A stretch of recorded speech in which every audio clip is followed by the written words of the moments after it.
El Nuevo Testamento abre con una lista de nombres. 42 generaciones. Abraham, Isaac, Jacob, Judá, Fares, Esrom, Aram, Aminadab, Naasón, Salmón, Booz, Obed, Isaí, David, Salomón, y así durante 17 versículos. La mayoría de lectores los salta, los predicadores los omiten, los estudiosos los citan de paso para llegar a lo que viene después. Nadie se detiene en la lista. Eso es un error, porque Mateo, que era recaudador de impuestos, un hombre que sabía exactamente lo que significa cada número y cada nombre en un registro, no abrió su evangelio con una genealogía por casualidad. La abrió con una genealogía, porque eso era lo mejor que podía decir antes de relatar su testimonio de la vida de Jesús.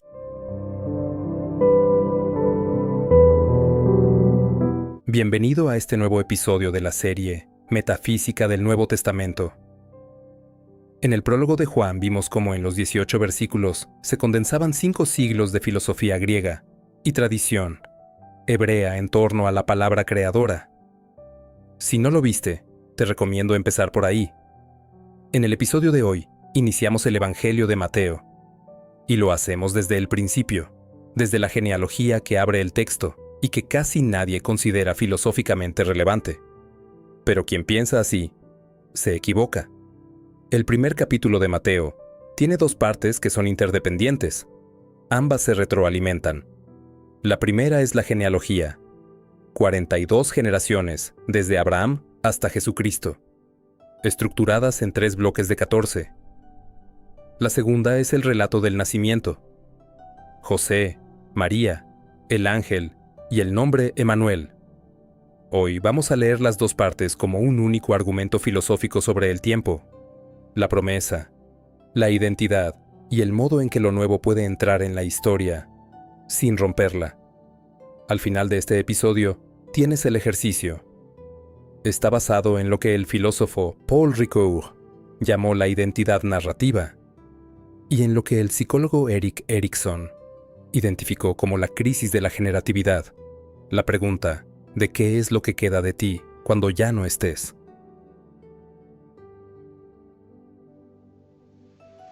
¿Dónde se ubica el Evangelio de Mateo en el contexto bíblico y metafísico? Porque Mateo no es Juan, y la diferencia entre los 2 inicios importa filosóficamente. Juan inicia el Evangelio con el Logos, con la eternidad, con lo que existe antes del tiempo. En el principio era el Logos. Es un comienzo descendente, lo que viene desde arriba hacia abajo, desde lo eterno hacia lo temporal. Mateo inicia con una genealogía, con la historia, con lo que ocurrió dentro del tiempo a lo largo de 2000 años. Es un comienzo ascendente, lo que viene desde abajo hacia arriba, desde el barro de la historia concreta hacia algo que la historia no podía haber producido por sí sola. Los 2 evangelistas están diciendo lo mismo desde lados opuestos. Para Juan, el Logos eterno se hace tiempo. Para Mateo, el tiempo acumula generaciones, hasta que un acontecimiento irrumpe en la historia y la cambia por completo. Mateo escribe para lectores de la comunidad judía. Eso es decisivo. Para un lector judío del siglo I, una genealogía no era un adorno ni un registro burocrático. Era el argumento de identidad más potente que existía. ¿Quién eres? Eres la suma de quienes vinieron antes de ti.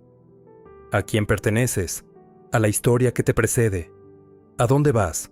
A completar lo que esa historia todavía no ha terminado. La genealogía describe una dirección, y hay un antecedente inmediato que cualquier lector judío reconocería en el primer versículo de Mateo. El capítulo 5 del Génesis. Este es el libro de las generaciones de Adán. Dice el texto hebreo, Sefer Toledot Adam. Mateo abre con una frase, que es el eco exacto de esa estructura. Biblos Geneseos Iesu Christou, es decir, el libro de las generaciones de Jesucristo. No es coincidencia, es una declaración. Lo que comenzó en el Adán del Génesis llega aquí a un punto de inflexión que el Génesis no podía haber nombrado todavía.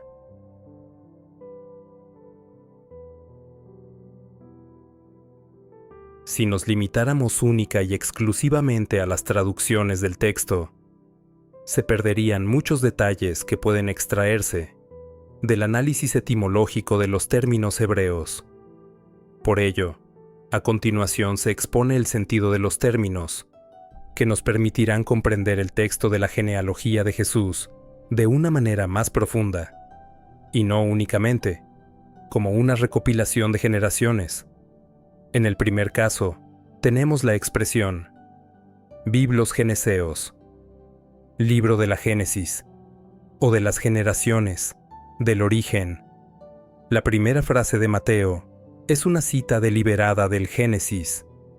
En la Septuaginta, la traducción griega de la Biblia hebrea, la frase Biblos Geneseos aparece en el Génesis 2:4 para describir el origen de los cielos y la tierra, y en el Génesis 5:1 para abrir la genealogía de Adán. Mateo usa la misma fórmula para abrir el Evangelio. No dice historia de Jesucristo, ni hechos de Jesucristo. Dice el libro de la Génesis, del origen, de las generaciones. El Evangelio empieza por decir que lo que viene es una nueva Génesis. No se trata de la continuación de la historia anterior, sino su recapitulación y superación. Como segunda expresión tenemos Huios David, Huios Abraham. El primer versículo de Mateo presenta a Jesucristo con dos títulos genealógicos en orden inverso al cronológico. Primero, hijo de David. Luego, hijo de Abraham. Ese orden importa. David viene antes que Abraham cronológicamente en la genealogía, pero Mateo lo pone primero, porque David es el título mesiánico, el rey ungido, el pastor rey prometido, y Abraham es el título de la alianza universal. La secuencia no es histórica, sino teológica. Lo que importa primero no es el origen, sino el destino. No es de dónde viene, sino hacia qué apunta toda la genealogía. Como tercer término, nos encontramos con Tesarescaideca, que significa 14. 3 veces 14 generaciones. La estructura de la genealogía no es casual. Mateo organiza 42 generaciones en 3 bloques de 14. De Abraham a David. De David al destierro en Babilonia. Del destierro al Cristo. Los rabinos del siglo I practicaban la gematría, el cálculo numérico de los nombres hebreos. Y el nombre de David en hebreo, Dalet, Bab, Dalet, suma 14. Mateo está diciendo con la estructura misma del texto, algo que solo sus lectores judíos podían oír. El nombre que organiza el tiempo es el nombre del rey prometido. La historia tiene una geometría. Avanza con una lógica que ahora puede ser vista desde el final. No es caos. Hegel llamaría a esto la racionalidad de lo real, la razón que solo puede ser reconocida retrospectivamente, cuando el proceso ha completado su movimiento.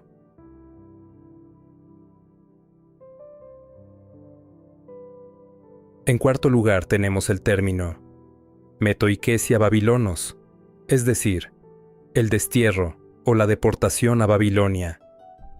Mateo menciona el destierro a Babilonia 2 veces en la genealogía, con una insistencia que no puede ser accidental.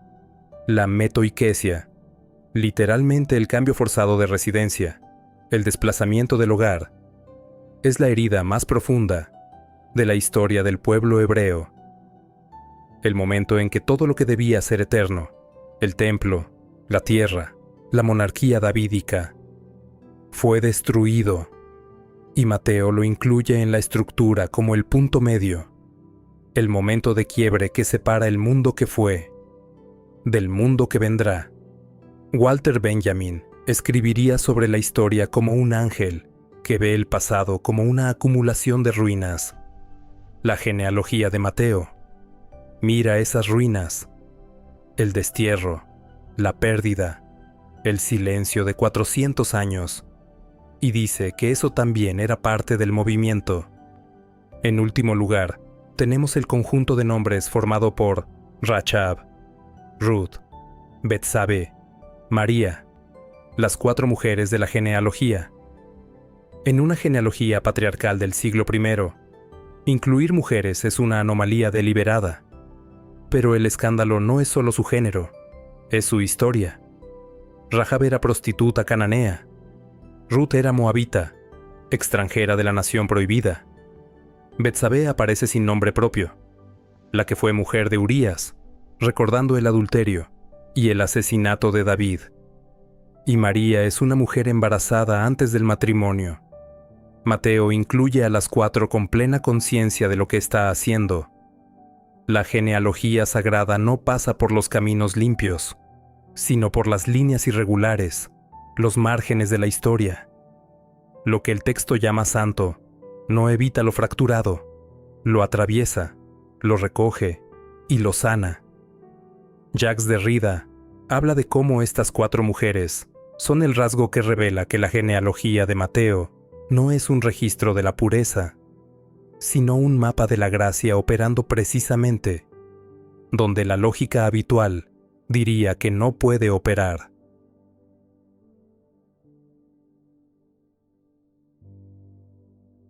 Para entender la genealogía de Mateo, hay que volver a 2 figuras del Antiguo Testamento que el texto menciona en su inicio y que estructuran todo lo que viene: Abraham y David, porque Mateo no está construyendo una lista de antepasados, está mostrando cómo 2 promesas que llevaban siglos abiertas, 2 alianzas incompletas, llegan finalmente a su punto de cumplimiento. Abraham aparece en el capítulo 12 del Génesis, con una promesa que tiene 3 partes: una tierra, una descendencia innumerable, y que, a través de él, serían benditas todas las familias de la tierra. Esas 3 partes de la promesa tienen diferente ritmo de cumplimiento. La tierra se cumple con Josué, después del regreso de Egipto. La descendencia innumerable se cumple, con variaciones, a lo largo de toda la historia del pueblo hebreo. Pero la tercera parte, que a través de Abraham serían benditas todas las familias de la tierra, esa promesa permanece abierta durante 2000 años. Mateo la recoge en la genealogía con una gran precisión. La lista termina con Jesucristo y comienza con Abraham. El arco que recorren las 42 generaciones es explícito. Lo que Abraham llevaba esperando 2000 años llega aquí. Y hay algo más que Mateo sabe sobre Abraham, que el lector moderno suele olvidar. Abraham es el hombre que creyó en la promesa cuando toda evidencia apuntaba en contra. Sin tierra, sin hijo, sin heredero visible durante décadas. El capítulo 15 del Génesis dice que Abraham creyó a Dios y le fue contado por justicia. Pablo, en la carta a los Romanos, hará de ese versículo el eje de toda su teología de la fe. Mateo no lo cita explícitamente, pero toda la genealogía lo presupone. Lo que se cumple en el primer capítulo de Mateo es lo que Abraham no pudo ver, pero creyó que existía. Por otra parte, David aparece en la genealogía de Mateo con un peso que va más allá de la historia. En el capítulo 7 del segundo libro de Samuel, Dios hace a David una promesa, que el texto hebreo llama alianza eterna. Tu casa y tu reino permanecerán para siempre delante de mí. Tu trono será estable eternamente. Esa alianza, la alianza davídica, es el fundamento de toda la esperanza mesiánica del pueblo hebreo. El Mesías que el pueblo esperaba no era un filósofo, ni un sacerdote, ni un profeta. Era el hijo de David que restauraría el trono y el reino que Babilonia había destruido. Mateo coloca a David en el centro estructural de la genealogía. Es el punto de giro entre el primer bloque, de Abraham a David, y el segundo, de David a la deportación. y es el nombre, cuya gematría numérica organiza la estructura entera. Todo esto para decir algo que sus lectores judíos podían oír con toda su carga. El que viene al final de la genealogía no es solo el hijo biológico de un hombre llamado José, es el heredero de la promesa que David no pudo cumplir en su plenitud.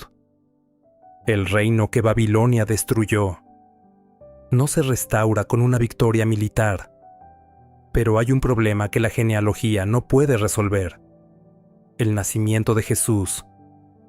Aquí está la tensión filosófica más aguda del capítulo. Mateo construye durante 17 versículos una genealogía que demuestra la ascendencia davídica de Jesús a través de José. Y luego, en el versículo 18, dice que María estaba encinta del Espíritu Santo antes de que José se uniera a ella. La genealogía entera pasa por José, pero la concepción no pasa por José. ¿Cómo puede Jesús ser hijo de David si su línea davídica viene por quien no es su padre biológico? La respuesta de Mateo es que la paternidad en el mundo bíblico no es exclusivamente biológica, es también legal, cultural y de elección deliberada. Cuando el ángel dice a José: «No temas recibir a María tu mujer», y José la recibe y le pone el nombre al hijo, ese acto de dar nombre es el acto de adopción que incorpora al niño a la línea de David. La genealogía no es un árbol biológico, es un árbol de filiación deliberada, y eso cambia filosóficamente lo que significa pertenecer a una historia. No es algo que se hereda pasivamente, sino algo que se recibe y se ratifica con un acto. La forma de entender la realidad de Hegel, Benjamin, Ricoeur y Jung iluminan el texto bíblico de la genealogía de Mateo.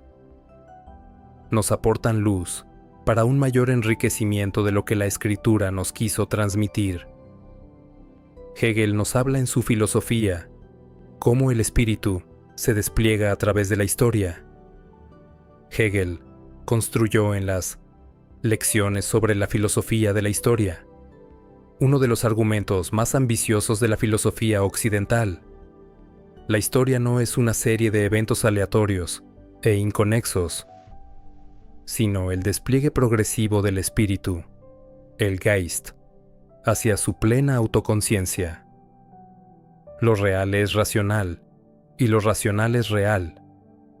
La historia tiene una lógica que solo puede ser vista retrospectivamente, cuando el movimiento se ha completado, y el espíritu puede reconocerse en lo que ha producido.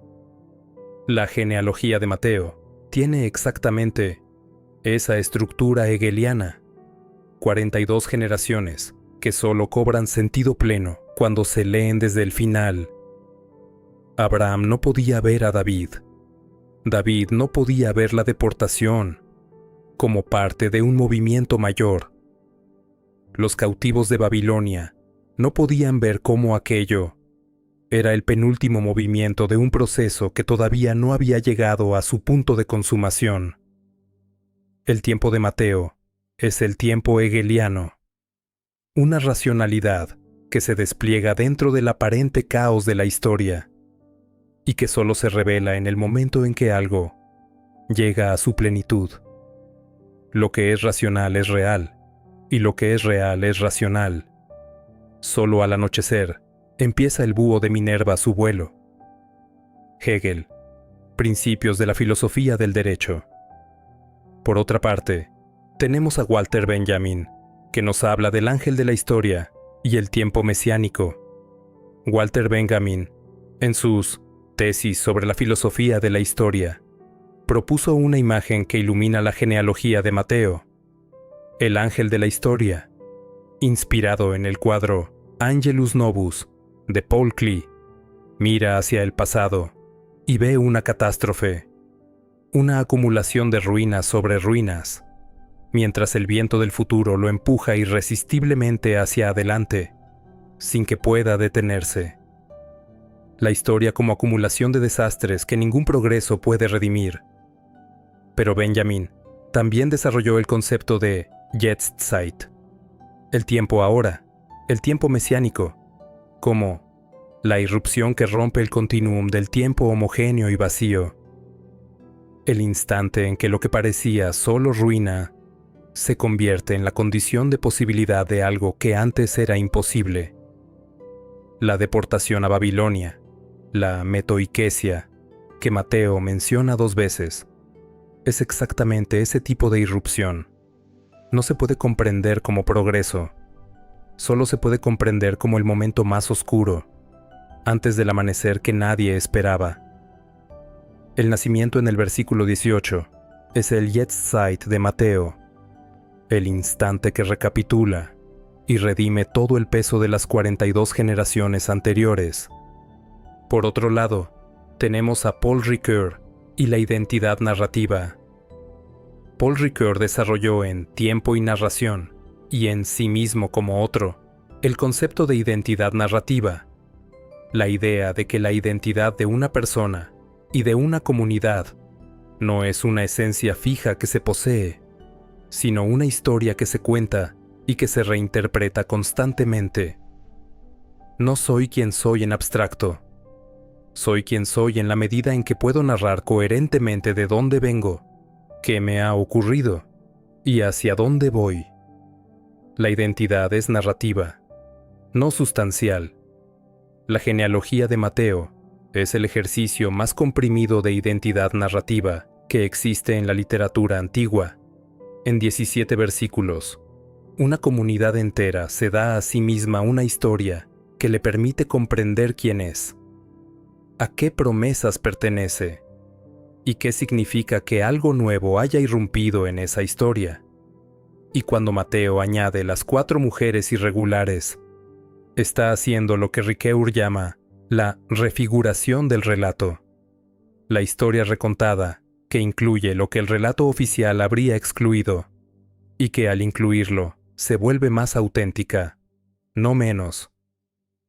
Por su parte, Carl Jung nos habla de la genealogía como árbol psíquico.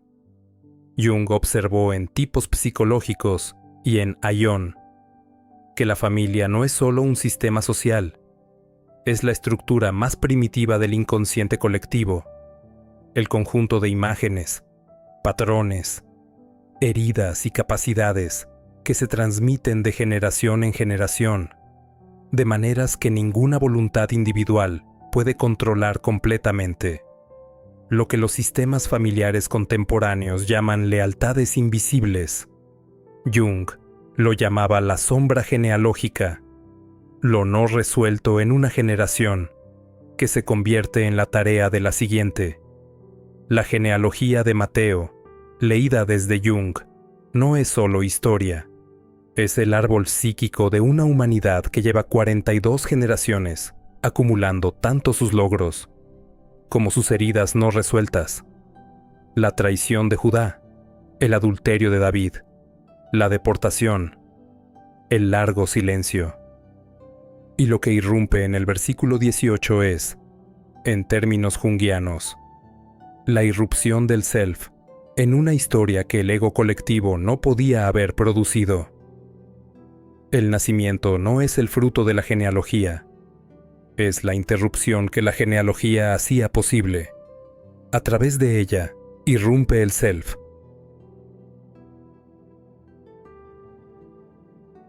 La genealogía de Mateo resuena en la vida del ser humano actual. Veamos de qué forma sigue siendo actual. Con el primer ejemplo, tenemos el Toledot, que no has escrito. Si te pidiera ahora mismo que escribieras los nombres de tus 4 bisabuelos, ¿cuántos sabrías? ¿Y qué sabes de sus vidas? ¿Qué heridas llevaban? ¿Qué promesas hicieron? ¿Qué no pudieron resolver y depositaron, sin saberlo, sin poder evitarlo, en sus hijos y en sus nietos? El capítulo 5 del Génesis y el primer capítulo de Mateo comparten esta afirmación. Hay una historia que te precede y que opera en ti aunque no la conozcas. La cuestión no es si llevas la genealogía, es si la llevas con conciencia o sin ella. En el segundo ejemplo, tenemos a las 4 mujeres irregulares de tu historia. En la historia de cualquier familia, hay figuras que el relato oficial preferiría no nombrar.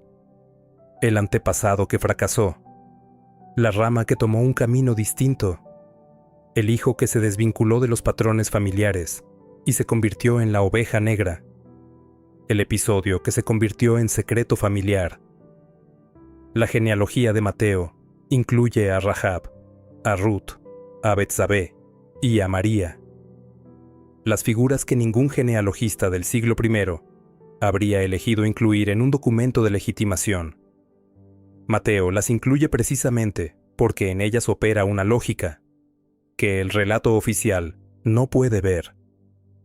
La pregunta que el texto formula sobre tu genealogía es: ¿qué figura irregular de tu historia familiar lleva algo que la narrativa oficial ha excluido y que sin embargo forma parte esencial de lo que eres? Como tercer ejemplo, vemos la deportación como penúltimo movimiento.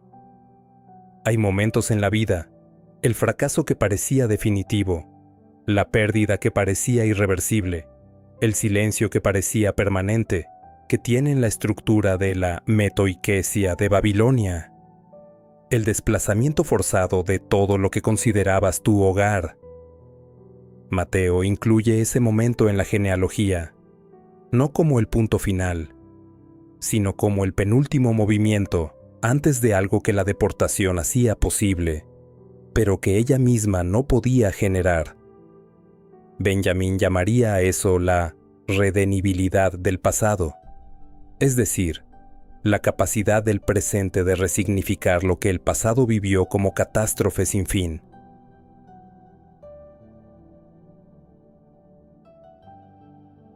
Y como lo prometido es deuda, aquí está el ejercicio relacionado con la genealogía de Mateo. Este ejercicio, de 5 pasos, se llama El libro de las generaciones personales y está basado en la identidad narrativa de Ricoeur, en la generatividad de Erickson y en la estructura del primer capítulo de Mateo. En el primer paso, se trata de escribir tu Biblos Geneseos. El primer versículo de Mateo nombra los 2 puntos de anclaje de la genealogía: Abraham, la promesa que orienta, y David, el arquetipo del papel que cumplir. Escribe tu propia primera línea. ¿Cuáles son los 2 nombres de personas reales en tu historia que representan respectivamente la promesa que orienta tu vida y el arquetipo del papel que sientes que tienes que cumplir? No tienen que ser figuras heroicas. Pueden ser un abuelo que nunca pudo hacer lo que tú estás haciendo, un padre que fracasó en el punto donde tú intentas no fallar, una persona que sembró algo que tú estás cosechando sin haberlo elegido. El segundo paso trata de los 3 bloques de 14 de tu historia. Mateo divide las 42 generaciones en 3 bloques separados por un punto de quiebre. Divide tu propia historia en 3 periodos. El primero, desde tu origen hasta el primer gran quiebre. El segundo, desde ese quiebre hasta la crisis más oscura que has vivido. Tu metoikesia, tu deportación propia. El tercero, desde esa crisis hasta ahora. No hace falta que tengan la misma duración. Hace falta que identifiques el punto de quiebre y el punto de crisis. Luego escribe una sola frase para cada bloque que describa su movimiento esencial. En el paso tercero se trata de identificar las figuras irregulares de tu genealogía. Identifica una figura en tu historia familiar. Puede ser alguien de tu familia biológica, alguien que te formó, que el relato oficial de tu vida tiende a excluir o a minimizar, como reconocimiento honesto de que esa figura irregular lleva algo que la narrativa de la vida cotidiana no puede contener. Escribe qué es lo que esa figura, como Rahab, Ruth o Betsabé, porta en tu historia que no habrías tenido sin su presencia irregular. En el paso cuarto, se trata de tu acto de nombre, la filiación deliberada. José no es el padre biológico en el relato de Mateo, pero cuando el ángel le dice, llámalo Jesús, y José lo nombra, ese acto de nombrar es el acto de filiación que lo convierte en padre en el sentido que el texto reconoce como real. Identifica en tu vida un ámbito, una persona, un proyecto, una herencia cultural o espiritual que no es tuyo por nacimiento, pero que has elegido activamente recibir y transmitir. El acto de nombrar lo que recibes deliberadamente es el acto por el que dejas de ser solo el producto de tu genealogía y te conviertas en uno de sus autores. En el quinto paso, se trata de identificar el Emanuel de esta semana. El versículo 23 de Mateo cita a Isaías. He aquí, una virgen concebirá y dará a luz un hijo, y llamarán su nombre Emanuel, que traducido es, Dios con nosotros. Emanuel no es un título que se reserva para lo extraordinario. Es el nombre de lo que ocurre cuando lo que trasciende entra de todas formas dentro del sistema. Identifica un momento de esta semana en que puedas actuar desde la convicción de que hay algo que te sostiene, que es más grande que lo que tú mismo puedes producir. Como decisión práctica, ¿qué vas a hacer diferente esta semana? Porque crees que no estás solo en hacerlo.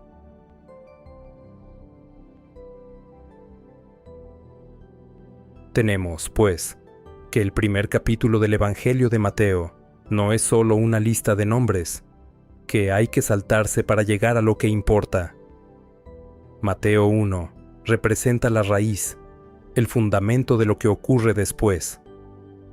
En la genealogía está contenida la promesa que Dios le hace a Abraham y que se va cumpliendo en cada generación, encontrando su culmen en el anuncio del nacimiento de Jesús a José y María. ¿Cuáles son las principales ideas que se han desarrollado? La primera es la genealogía como argumento filosófico. Mateo no abre su evangelio con una historia, ni con un discurso, ni con un milagro. Abre con una genealogía, porque esa estructura hacía visible aquello que venía. Es a través de esa estructura de 42 generaciones como Dios toma carne en la historia. La segunda idea es que Abraham y David son como los dos polos de la promesa. Abraham, la promesa universal que todavía no ha llegado a todas las familias de la tierra. David, la promesa del rey que restaurará lo que fue destruido. Mateo dice que las dos promesas son la misma promesa vista desde ángulos distintos. El nacimiento de Jesús es su punto de convergencia. La tercera gran idea es que las 4 mujeres irregulares representan aquello que la tradición no quiere ver, pero que es necesario para el desarrollo de la historia. La gracia no opera por los caminos previsibles. Opera, precisamente, donde el sistema minimiza, rechaza. Las figuras que el relato oficial excluye son frecuentemente las que portan lo más esencial. La cuarta idea es la metoikesia, como penúltimo movimiento. La deportación a Babilonia no es el final de la historia. Es el punto más oscuro que hace posible que algo nuevo entre en la historia. Ese punto oscuro hizo posible la venida. La grieta a través de la oscuridad hace posible que la luz se vaya abriendo paso. Benjamin tenía razón. El pasado es redimible. Lo que viviste como catástrofe sin fin puede ser reconfigurado retroactivamente por lo que ocurre después. La quinta idea es el acto de nombrar como filiación deliberada. José no engendra a Jesús, le da nombre.